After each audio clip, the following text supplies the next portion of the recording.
Bom dia, oitavo ano. Espero que todo mundo esteja bem. E hoje nós vamos, na aula de português, fazer um estudo de texto da página 74, por isso peguem os livros de vocês. E também vamos relembrar um pouco sobre o uso da crase, tá certo? Vamos lá. Primeiro, o texto.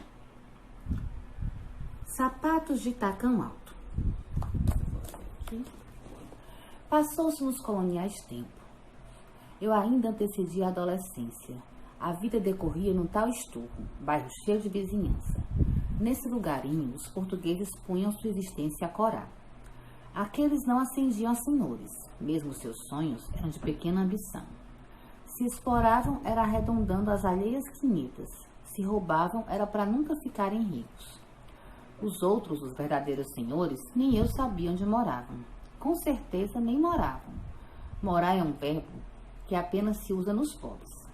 Nós morávamos nesse bairrinho de ruas poeirentas, onde o poente começava mais cedo que no resto da cidade. Tudo decorria sem demais. Nosso vizinho era a única intrigante personagem. Homem graúdo, barbalhudo, voz de trovoada, mas afável de maneiras e requintes. Me chamavam o Zé Paulão. O português trabalhava nos pesados guindastes, em rudes alturas. Seu tipo era o de um galo de hasteada crista, cobridor de vastas capoeiras, mas vivendo totalmente sozinho. Os homens se admiravam de sua sozinhidez. As mulheres maldiziam aquele desperdício. Todos comentavam: homem tão humano, macho tão dotado de machezas, e vivendo apenas de si para si. Nem nunca se lhe testemunhavam nenhumas companhias. Afinal, Deus não deu nozes a ninguém, comentavam as mulheres. Dele se sabia apenas o condensado sumário. Sua esposa fugira. Quais as razões de se desconsumar um tal casamento ninguém sabia. Ela era tugazinha, modesta, filha de lavradores muito campestres, linda de despontante idade. Uma vez a vimos saindo de casa sustosamente branca. Vinha pelo meio da avenida, incerto e exposto ao perigo. Os carros rangiam, derrapados. A branca moça não parecia nem ouvir. Então eu vi. A moça chorava em aberto pranto. Meu pai estancou a nossa viatura e lhe perguntou qual podia ser nossa valência. Mas a mulher não ouvia. Sonambulante, decidiu meu pai escoltar a criatura, protegendo-a dos perigos da avenida, até ela se perder no último escuro. Só então confirmamos: a mulher saía de casa e muito definitiva partida. Desse momento em diante, só a solidão aconchegou o Zé Paulão. O que se semelhava na pública vizinhança, só nós sabíamos, porém, o conteúdo da autêntica verdade. Do quintal de trás, onde não se punham os alheios olhos, nós víamos, cada vez em quando, roupas de mulher se estendendo no sol. O Paulão, afinal, tinha seus esquemas, mas ficava em nós o nosso segredo. Minha família queria gozar exclusiva daquela revelação. Os outros que sentissem pena do solitário. Nós sozinhos conhecíamos as traseiras da realidade. E outro segredo nós guardávamos. De noite escutávamos os femininos passos do outro lado da parede. Em casa de Zé Paulão não havia dúvida. Tic-taqueavam sapatos de tacão alto. Rodavam no quarto, corredor e sala noturnas do vizinho.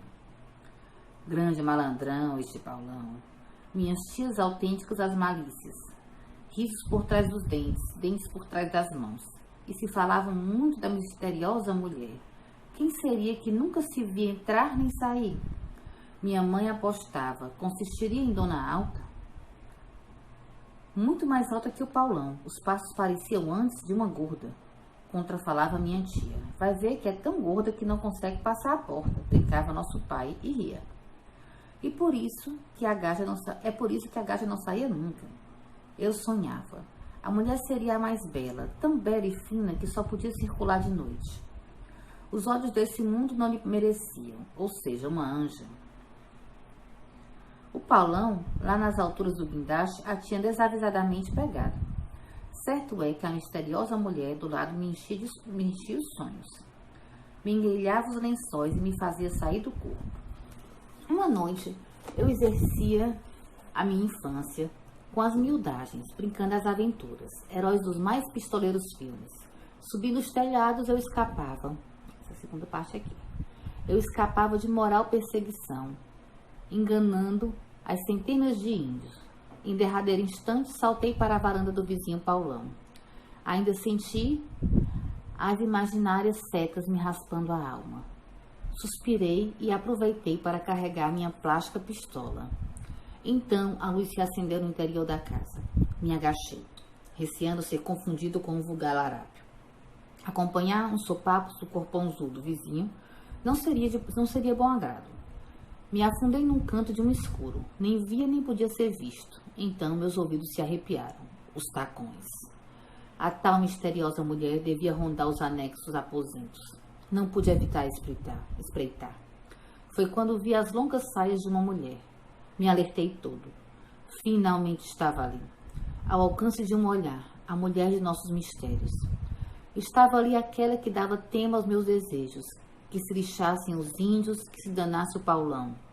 Me cheguei mais para a luz, desafiando os preceitos da prudência. Agora se via a sala toda do vizinho. A fascinável dama estava de costas. Não era afinal tão alta, nem tão gorda, como as suposições da minha família. De repente a mulher se virou. Foi o baque. A terra se abrindo no total abismo. Os olhos de Zé Paulão, ornamentados de pintura, me fitaram num relâmpago. A luz se apagou e eu saltei daquela varanda com o coração hecatombando num precipício. Voltei à casa de cabeça desafinada. Me fechei no meu quartinho manipulando os silêncios. Horas mais tarde, no retângulo do jantar, o tema voltou. Nosso vizinho, esse eterno namorador, ainda há pouco lá andava uns tacões. Era meu pai, inaugurando as más línguas. Você o que tem é inveja de não poderem fazer o mesmo, sentenciava minha tia, e se riam, em concerto. Apenas eu me fiquei calado, em deveres de tristeza. Mais tarde, quando todos dormiam, na soltura do sono, ouvi os tacões altos. Em meus olhos sobrou uma funda, inexplicável tristeza. Chorava de que, afinal? Minha mãe, em suspeitas que apenas as mães são capazes, invadiu o quarto, enchendo-o de luz. Por que choras, meu filho? Então anunciei o falecimento de incerta moça que eu amara muito. Ela se retirara de minha esperança, traindo-me como um homem da vizinhança. Minha mãe se fingiu em seu umbilical cordão e sorriu estranhas suspeições. Me ternurou meus dedos e meus cabelos e disse: Deixa, amanhã mudas para outro quarto. Nunca mais vai escutar esses sapatos. Mia Couto, sapatos de tacão alto. Bom, agora a gente vai responder as questões da atividade, certo? A primeira questão. Pensando na estrutura geral do texto, responda ao que se pede e justifique suas respostas. Essa atividade, gente, é para vocês deixarem no caderno, tá bom? Então, vocês coloquem lá a página e as respostas. Essa daqui vai ser uma daquelas que eu passo o visto depois. Eu não vou pedir que vocês enviem para mim. Tudo bem? Primeiro, quem conta a história? A gente vai ter aí um narrador em primeira pessoa. A gente vê, ele é um narrador personagem. É esse menino que está contando a história, na verdade. E, bom, a gente vê logo no primeiro parágrafo que ele está narrando. Porque ele diz assim: eu ainda antecedi a adolescência. Então, a gente vê ele se identificando aí no texto. Segundo, quando se passa a história? Bom, na verdade, o quando não está muito claro no texto. Mas a gente sabe que ele estava no começo da adolescência. E a gente sabe que aconteceu nos tempos coloniais. Bom, há suposições que isso aconteceu em Moçambique, que era a terra do autor, na verdade. Mas assim, na verdade, nós não temos nada dito isso no texto, então é melhor não colocar. C. Quais os personagens que participam dessa história? A gente tem o menino, que é o narrador personagem, o pai, a mãe, a tia e o vizinho, Zé Paulão. Professor, e a mulher que andava de sapato alto? Se vocês entenderam bem, a mulher é o Zé Paulão, então não dá pra, ela não é um personagem, é o mesmo personagem Zé Paulão. Onde se passa a história? Bom, onde a gente não sabe direito, como eu disse, talvez em Moçambique, ninguém sabe muito bem, mas a gente sabe que ele coloca aí, lá na primeira página, ele diz assim: a vida decorria num tal Esturro, bairro cheio de vizinhança. Então, o local que a gente vai ter aí de mais certo é esse Esturro, que é um bairro que é cheio de vizinhança. Professora, como é que eu sei que esse é o nome de um bairro? Bom, a gente vai ter aqui, depois a palavra explicando o bairro cheio de vizinhança, é a única palavra que está com letra maiúscula, então a gente vai perceber que é um nome próprio, não é isso? Então, o local seria esse. Qual é o acontecimento que dá origem a essa história? Bom, a vida, na verdade, de Zé Paulão, a vida íntima de Zé Paulão.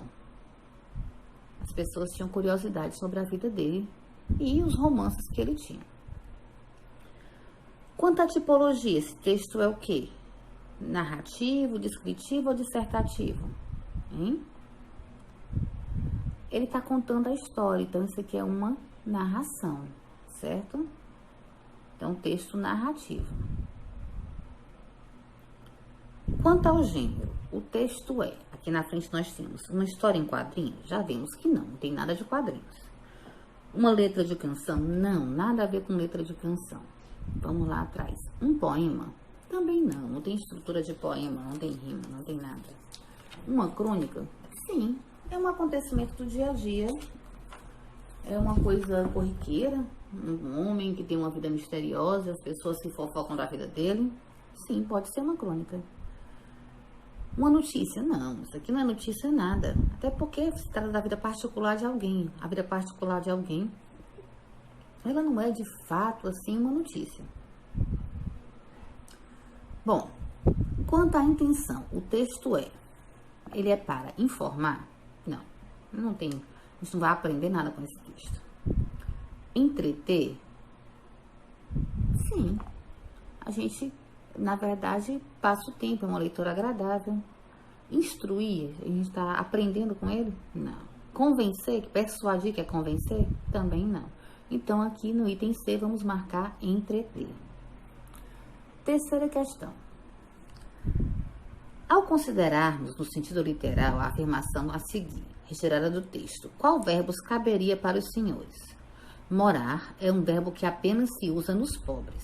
O que é morar? Residir, habitar, abrigar ou alojar? Morar e residir é a mesma coisa. E morar e habitar também. Então, vocês vão marcar residir e habitar. Ok? Todo mundo acompanhando? Bom, no texto, o narrador afirma que em seu bairro havia apenas um personagem intrigante. Quem era esse personagem e quais são suas características apresentadas no texto? Bom, o personagem era o Zé Paulão. Era um homem graúdo, barbalhudo, voz de trovoada, mas afável de maneiras e requintes, como tem lá no texto.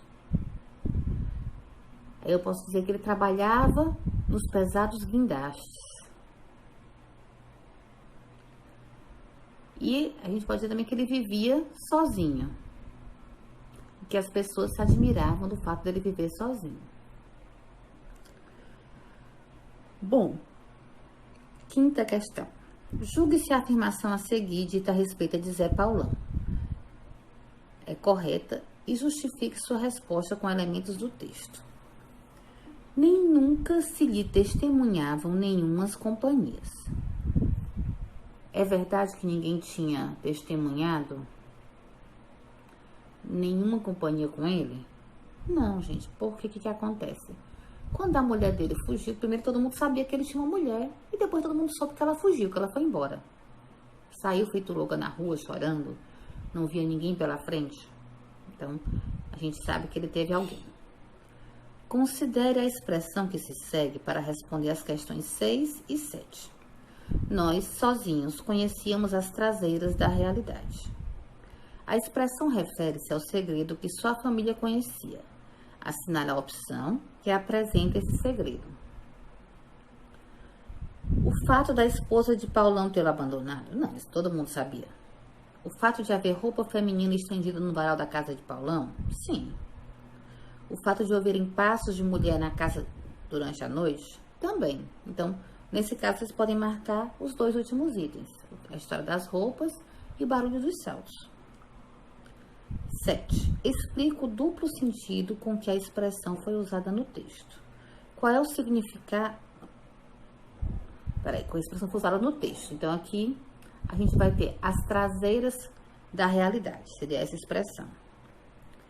Ele faz referência a uma realidade oculta. E, ao mesmo tempo, a gente tem que a parte de trás do quintal, que somente a casa daquele menino podia ver, certo? Então, ele está jogando com as palavras, ele está representando as duas coisas. Qual é o significado do título do texto? Aqui, quando a gente fala em sapatos de tacão alto, esse tacão alto é o salto alto, é porque essa linguagem não é do português do Brasil. Normalmente é do português de Moçambique, que era a terra do autor. Bom, dando continuidade à nossa aula, vamos lá na página 86 e nós vamos ter os casos de crase. Bom, primeiramente, nós vamos falar dos casos em que nós usamos a crase. Primeiro caso, na indicação de lugar. A dica é, se eu digo vou a, se eu puder substituir por volto da, esse a do vou a vai ter crase. Como assim? Muitos trabalhadores vão à Itália.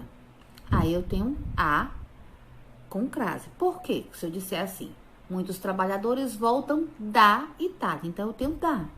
Quer dizer, de mais a, preposição mais artigo. Então, no caso de a Itália, eu tenho preposição mais artigo também. Então, claro, vou ter crase.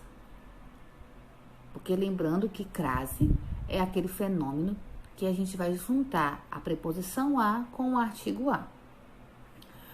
Bom, segundo caso, aí a gente tem no mesmo caso ainda, nós temos um outro exemplo. Muitos trabalhadores vão a São Paulo. Se eu digo volta de São Paulo, muitos trabalhadores voltam de São Paulo. Eu não tenho voltam da São Paulo. Como eu só tenho de a preposição, eu não vou ter o a artigo. Claro, São Paulo é uma palavra masculina, então não teria como ter esse a aí.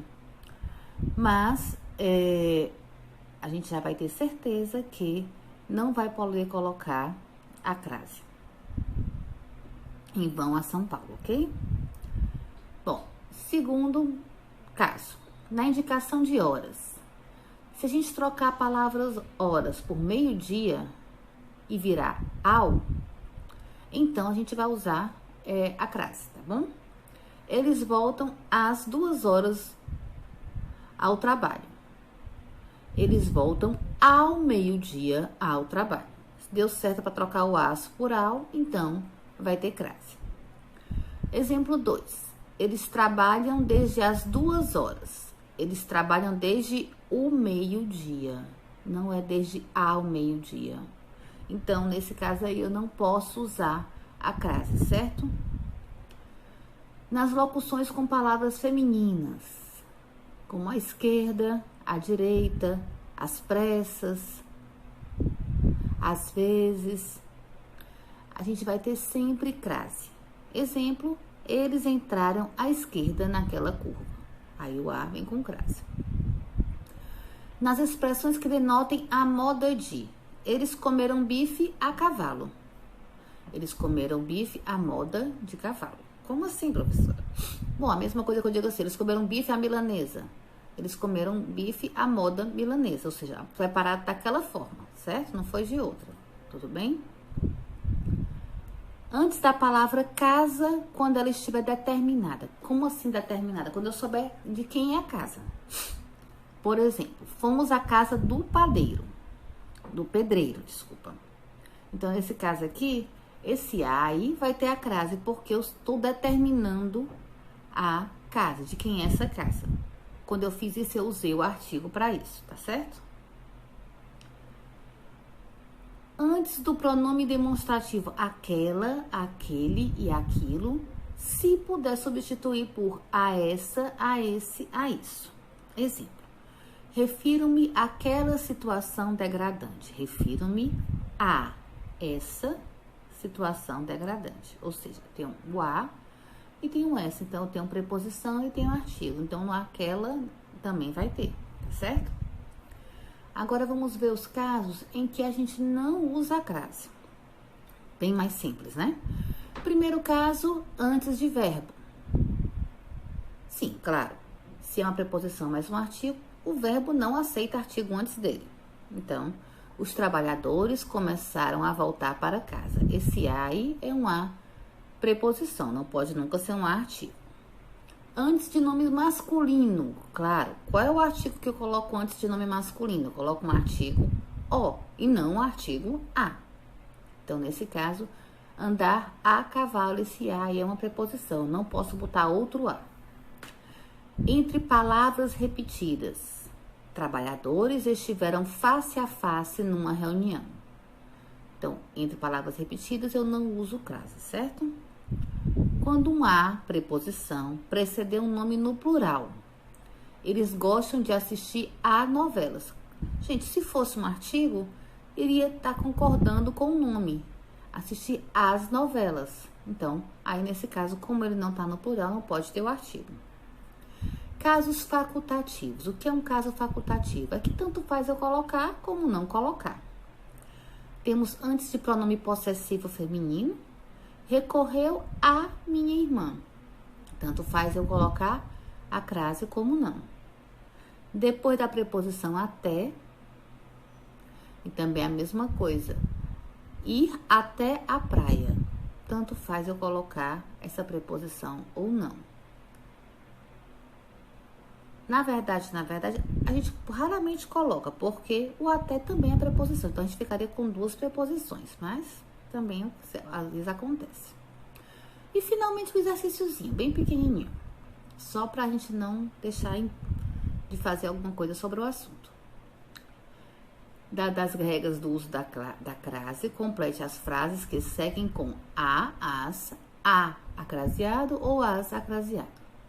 Os meninos preferem brincar a estudar. Esse a é o a simples, porque estudar é verbo.